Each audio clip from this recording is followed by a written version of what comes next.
Allora, buongiorno a tutti e ben ritrovati.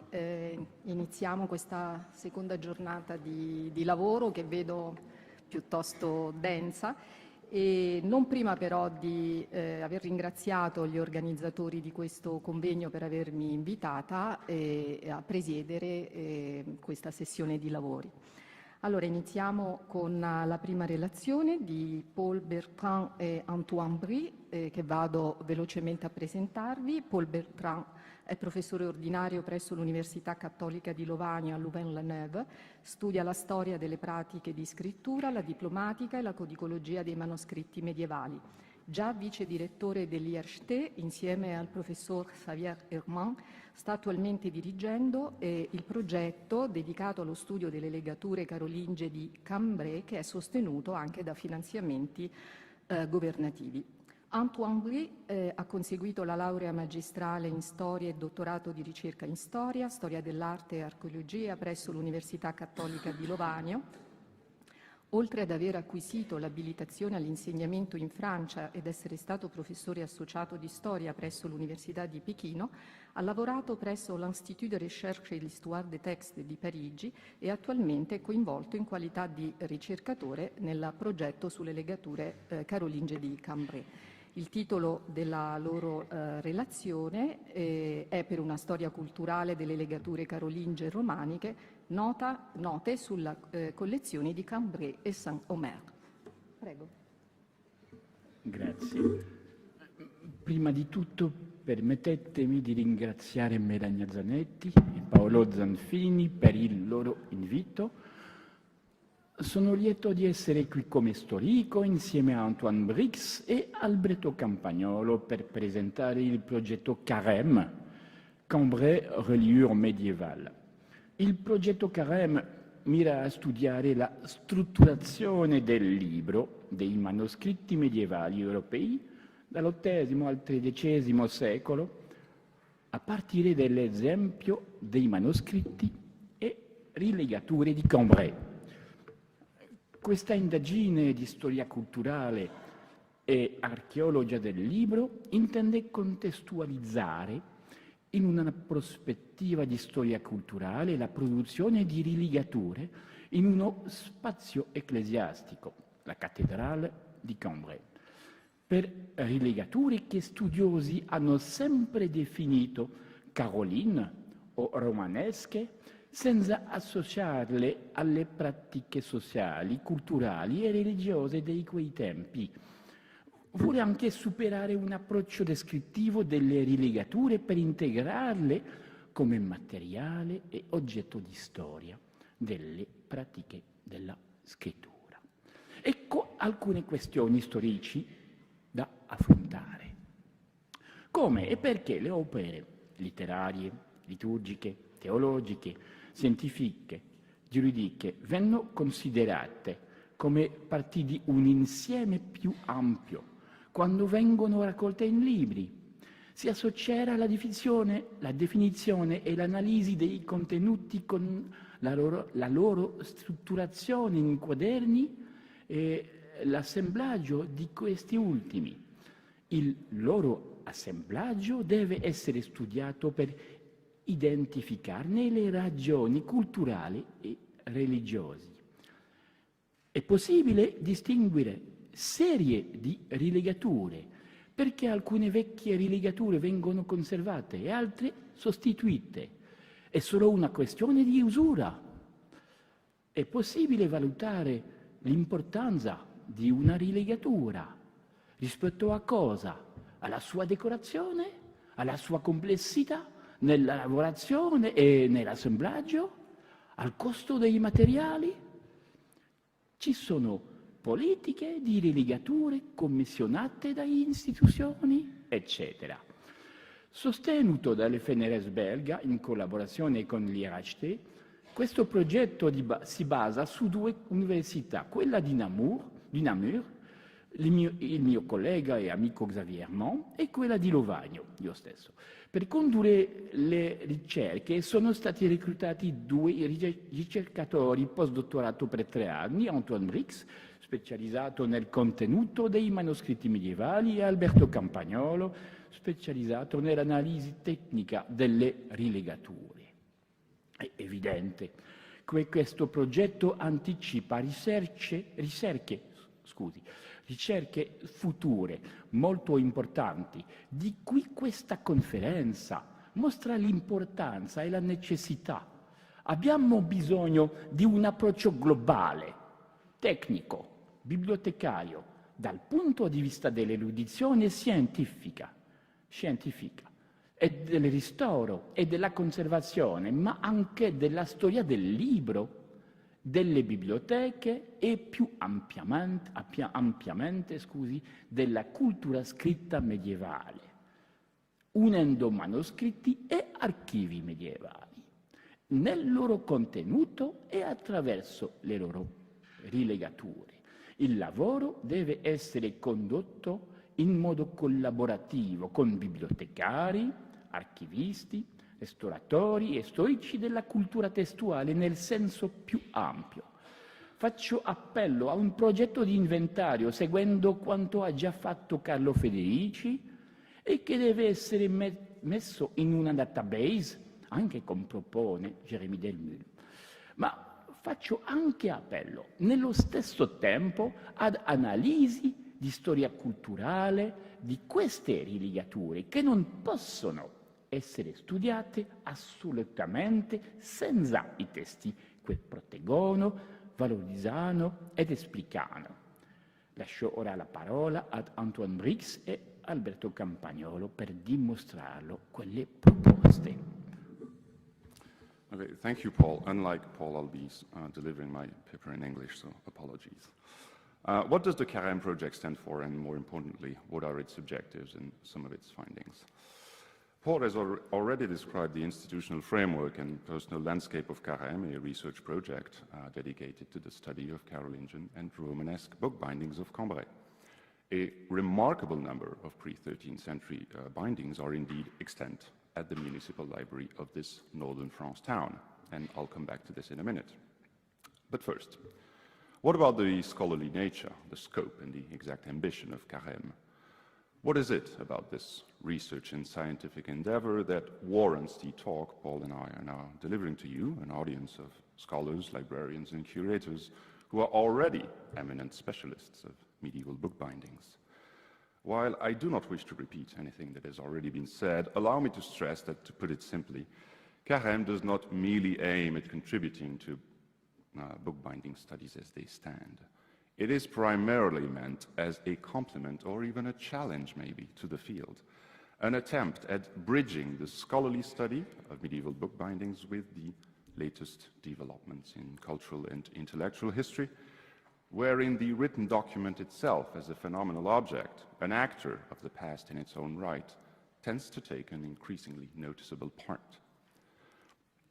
Our reassessment of the study of medieval bookbindings rests on the introduction of a conceptual tool that allows scholars to appreciate the cultural implications of binding processes and binding campaigns, and to account for the deeply malleable nature of manuscripts when considered in the long term across centuries.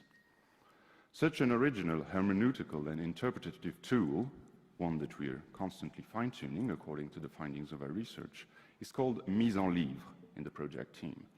This phrase, which we tend to use in its original French, was coined in the initial application for funding. One could tentatively translate mise en livre into English as the process of turning something into a book, the making of it into a book, or better still maybe, the making a book out of it. Whatever the translation, what lies at the heart of mise en livre is the idea that book bindings actually make books. They literally, etymologically, define books. They delineate books. A binding exactly coincides with the border that separates what is included in a book from all the rest, that is, by way of consequence, excluded from it. As a medieval craftsman binds a series of chosen manuscript quires together, he or she creates a finite entity that is a specific book, unique artifact that cannot be reduced to or mistaken for any other. He or she activates the process of mise en livre insofar as he or she, through the addition of a binding, turns things that were not a book into a book. The adoption of such a perspective highlights how book bindings actually have a proper agency. Since books are born out of the binding process, without which they would not exist as such, how can the study of book bindings contribute to the history of the book and to cultural history at large? This is where we get to the ambition of CAREM as a cultural history project led and operated, Paul has said it, by scholars who are specialists of medieval writing practices and intellectual life. Through the study of mise en livre, the scientific objective of CAREM is indeed to unearth, or rather reconstruct, the architecture of book knowledge and to map the geography of intellectual and textual contents in medieval northern France.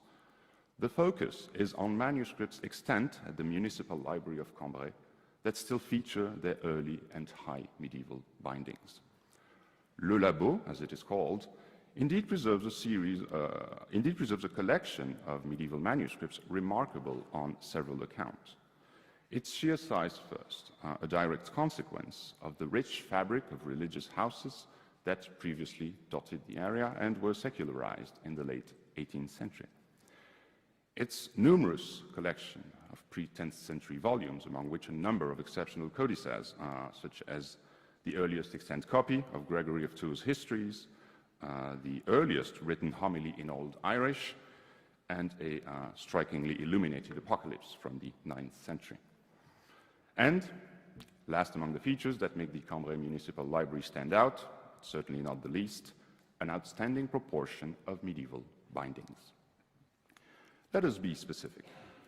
The Cambrai Library preserves 6 seemingly Carolingian-era bindings, and you will understand the reason behind the seemingly in a minute, 38 Romanesque-era bindings, and an even higher number of Gothic-era bindings. The exact amount has not been established yet. Hopefully the ongoing digitization of Cambrai manuscripts will help to have a better overview of the collection in this regard. Most of the manuscripts today housed in Cambrai that still feature their medieval book bindings come from just one former library, that of the Chapter House of Cambrai, an institution attached to the cathedral church torn down in the 18th century. Surprisingly enough, despite its significance, the manuscript collection of the cathedral Chapter House has failed to attract much scholarly interest. The Cambrai collection of pre-13th century book bindings therefore provides ideal documentary grounds for our exploratory inquiry into mise en livre and our cultural history of medieval libraries through the lens of the bookbinding campaigns they witnessed over time. Successive bookbinding campaigns in an institution attest to a long-term process of reordering contents that ultimately reflects transformations that are cultural in nature. What goes with what at a particular time from a textual standpoint, what does not go with it at another time, what texts ought to be gathered, and what contents previously embed with one another need to be split into separate volumes. What do the patterns in the physical features of bindings account for? Is it shared literary themes, shared origins, shared uses, all or none of the above? These questions, and many more, are at the heart of our project, which revolves around the idea that binding campaigns provide tangible evidence of abstract, largely inaccessible, paradigmatical changes in the architecture of textual knowledge. We assume that the evolution in the organization of libraries, here studied through bindings and their agency in setting boundaries, mirrors an evolution in the geography of knowledge. Armed with our understanding of bindings as meaningful and deliberate circumscribers of textual contents, we at CAREM undertake a twofold analysis. On the one hand, we study the manuscripts and their pre-Gothic bindings in a traditional codicological history of library sort of way. And on the other hand, we sample the parchment of the manuscript folios, as well as the material used in their bindings in order to determine, through a biocodicological analysis, what they're made of, where they come from, and how they were put together. Overall, the two perspectives are merely different routes towards the same aim. We're looking for patterns in all extant pre-Gothic bindings at Cambrai. The features we pay special attention to include the type of material used, the way the plates are attached to the text block, the end bands, the type of threads used for the cords, the presence and number of bosses, the presence and placement of accessory elements such as clasps and chains, fragments of other documents reused in the bindings, and many more. Finding common features in several bindings can be indicative of unified campaigns, which equate, as I've said, with potential reorganizations of the library both in intellectual and material terms. Such common features, when they exist, do not necessarily align with what we expected at first, based on the extant literature. The minute analysis of the 6 supposedly Carolingian book bindings of Cambrai that Alberto Campagnolo has undertaken indeed showcases how the accepted chronology of bookbinding techniques may not necessarily account for specific institutional uses. In this case, the binding campaigns overseen at the high medieval Cambrai chapter house. It is not always out with the old, in with the new, as Alberto will now explain himself in this 5-minute recorded segment. Buongiorno. I'm sorry I couldn't make it to the conference, but I have previous arrangement impeding me to come. So I'm recording this 5 minutes presentation within Antoine BRIX presentation to talk a bit more in details about the Carolingian style bindings that we have in Cambrai.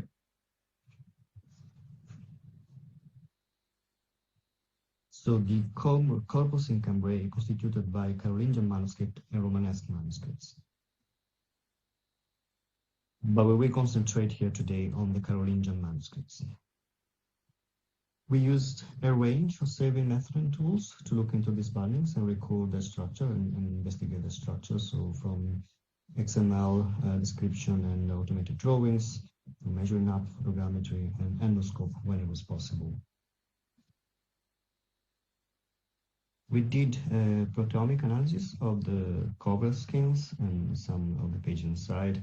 And for what concerned the Carolingian style bindings, we found 4 cases of deer skin, which is quite common for Carolingian bindings, and 1 of sheepskin, and then 1 was unknown. Structurally, all of the bindings, Carolingian style bindings, look very similar, with similar details. However, they are definitely not produced by the same hands because, for example, I have recorded at least 3 different ways in which the endbands were started. Now, when it comes to the literature, we see very distinct styles between what we call Carolingian bindings and what we call Romanesque bindings. And usually the historical divide is given by the invention of the sewing frame. So the Carolingian style bindings, the sewing supports are looped through the first board, and then the whole structure is constructed through that, whereas in the Romanesque bindings, the book is sewn on the frame, and then the both boards are laced through. In our Carolingian style bindings, however, we notice that there isn't the typical asymmetrical lacing of the Carolingian bindings. And we see instead that while the lacing resembles the V-shape typical of Carolingian, main Carolingian style, we see that on both sides, the sewing supports are wrapped one to the other, as in the book was sewn outside of the boards, and then the boards were laced through. Similarly, in the literature, we see that there is no record of back cornering for Carolingian bindings, whereas our books all have an evident back cornering, both at the text block and on the boards. Looking at Carolingian bindings in other collections, we also found evidence of books that were sewn and laced through in a mixed manner. So on one side, you have the Carolingian V-shape, and then on the other one, you have the Romanesque style. And the boards don't look like they've been reused, and they look very similar. So it's very much a matter of the mixed style.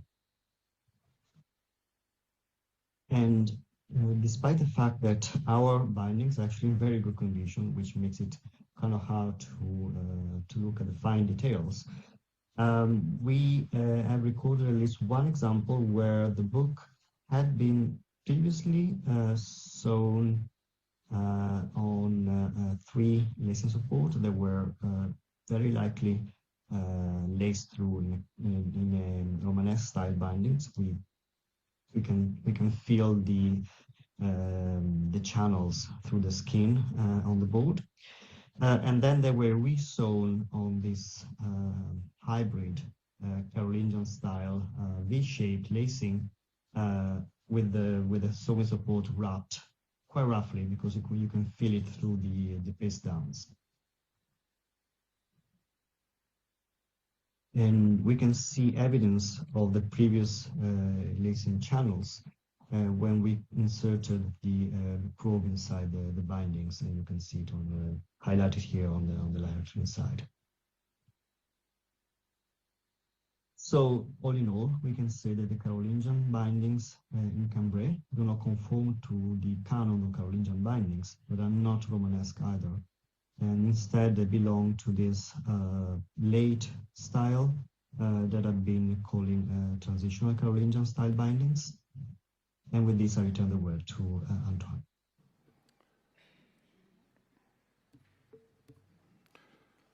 Alongside these seemingly Carolingian, or better still transitional Carolingian style bindings, there are in Cambrai an even greater number of Romanesque bindings. Studying them has highlighted that at Cambrai Cathedral Library, manuscripts with pre-13th century bindings rarely contain several texts, let alone texts that would pertain to widely different literary strands. This represents an essential finding for a project that aims at mapping how book contents are shaped over time by repeating bookbinding campaigns, since it highlights the practices of a rich library that was certainly not run on a tight budget. Money was abundant enough to pay for the plates, the covers, the threads, as well as for the manual labor required for binding, on its own, every new text added to the collection. Scholars familiar with medieval book lists know only too well how libraries used to group texts together in single volumes in order to reduce spendings generated by the binding process at the expense of library legibility and potential reorganization. Hence, having individual texts bound on their own is the most efficient way to allow for a swift and efficient potential reordering of the library at Cambrai Chapter House. The study of Cambrai manuscripts with medieval book bindings reveals other phenomena that pertain to Carême's overarching survey into the architecture of knowledge in early and high medieval northern France. I want to stress what our research can bring to the understanding of the visual and physical geography of the Chapter House Library. Unearthing bookbinding patterns has indeed helped delineate subcategories of manuscripts, which were at times determined by spatial proximity within the library and by the shared history of the volumes it housed. Not much is known about the disposition and floor plan of Cambrai's Chapter House Library in the Middle Ages, since we lack sources that would document it. However, in 1608, Antonio Posevino published a description of the chapter library of Cambrai Cathedral that proves very valuable. The arrangement of books described by the Italian Jesuit, with 10 to 15 volumes sitting on each of the 36 pulpits, 18 on the right-hand side and 18 on the left-hand side, is not too dissimilar from a library that we have in the other room. This design is consistent with what we know of religious libraries in the late Middle Ages. One can therefore assume that the library room in the early 17th century had preserved some, if not all, of its medieval features. I have therefore tried to draw connections between Posevino's inventory, extant volumes, and pre-Gothic bindings, what pre-Gothic bindings reveal of the library. I will take just one brief example, and this will be my final argument. Posevino's inventory indicates that on the 5th pulpit on the right-hand side, there are 2 items, numbers 5 and 6, that make up a witness of Augustine's commentary on the Psalms, accompanied by a work that is only identified by its incipit and explicit. Number 6 actually points to 2 different volumes, since there is no number 7 in the list. These two mentions relate to 3 manuscripts from the 12th century, still extant, with parts of their Romanesque bindings. The 3 volumes share a very similar binding, indicative that the 3 of them share the same origin. It displays none of the features that are characteristics of the chapter house bindings. No clasps, no bosses, no chain used to tie the book to the lectern, a different type of cord on the back, etc. These unfamiliar binding elements were the obvious manifestation inside Cambrai Cathedral Library that there were manuscripts with various provenances.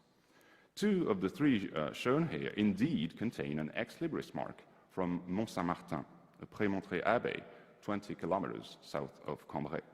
They were transferred to the cathedral sometime in the 15th century. The 3 volumes of commentaries on the Psalms share their characteristic binding with yet another manuscript that was on display on the very same pulpit, number 1 in Posevino's inventory, a copy of St. Jerome's commentary on the prophets. This 4th volume also originated in Mont Saint-Martin, and in Cambrai it was separated from the 3 others by 3 manuscripts, numbers 2 to 4. Number 2 is still extant and has preserved its Romanesque binding, typical of the Cambrai Cathedral. Still very visible are traces of the clasps, bosses, and chain tying the book to the lectern that are consistent with the chapter house practices.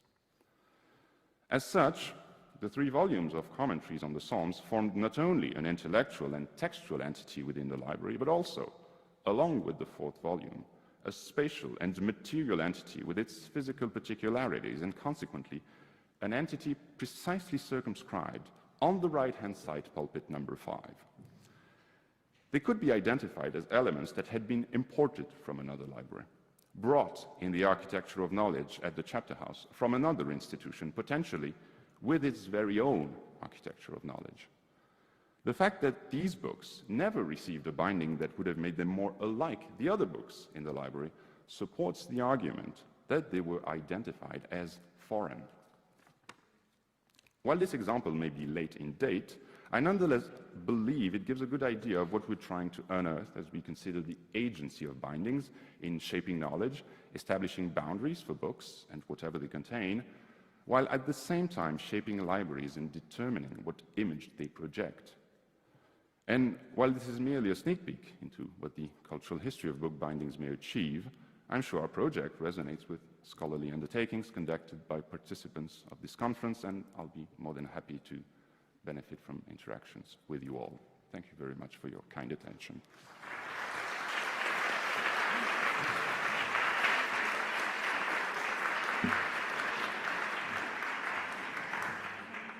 E ringrazio i 2 relatori per questa densa e interessante presentazione di un'indagine che ha un approccio convincente di studio delle legature, mise en livre, che tiene insieme l'aspetto strutturale ma anche storico-culturale dei manoscritti. E chiedo se ci sono domande, apro la discussione.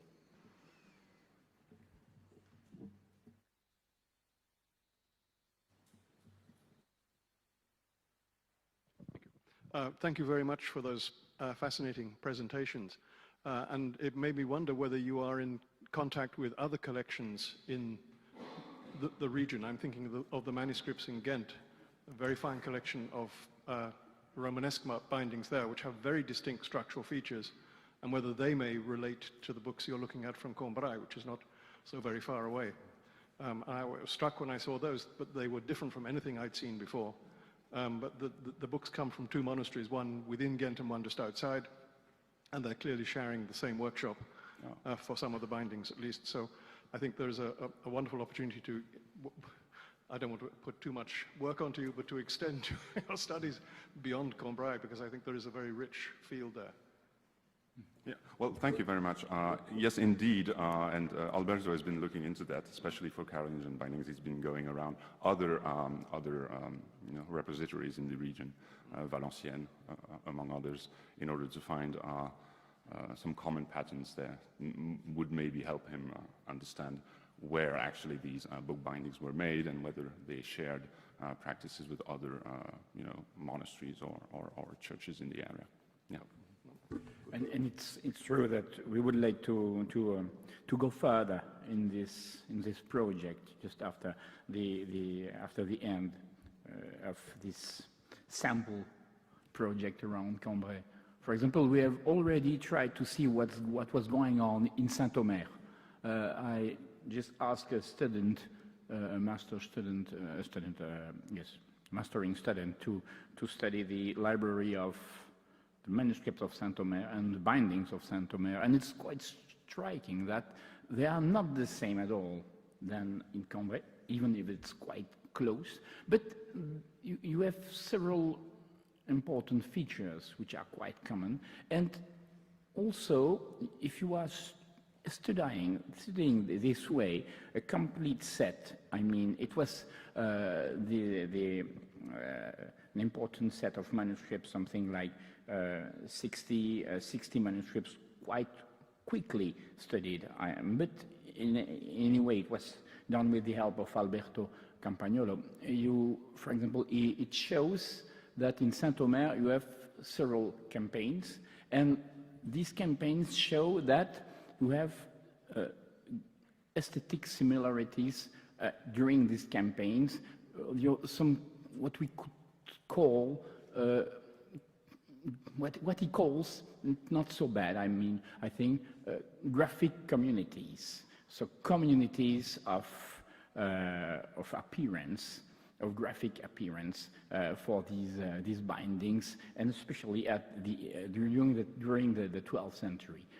So it was quite interesting, and I think we have to go further and to have several different samples all around Cambrai. Ghent, for example, it's a very good possibility. I look forward to more results. Okay, thank you.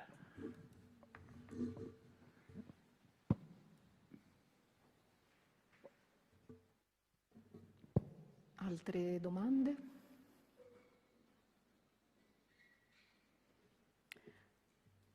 Bene, ringraziamo ancora i relatori.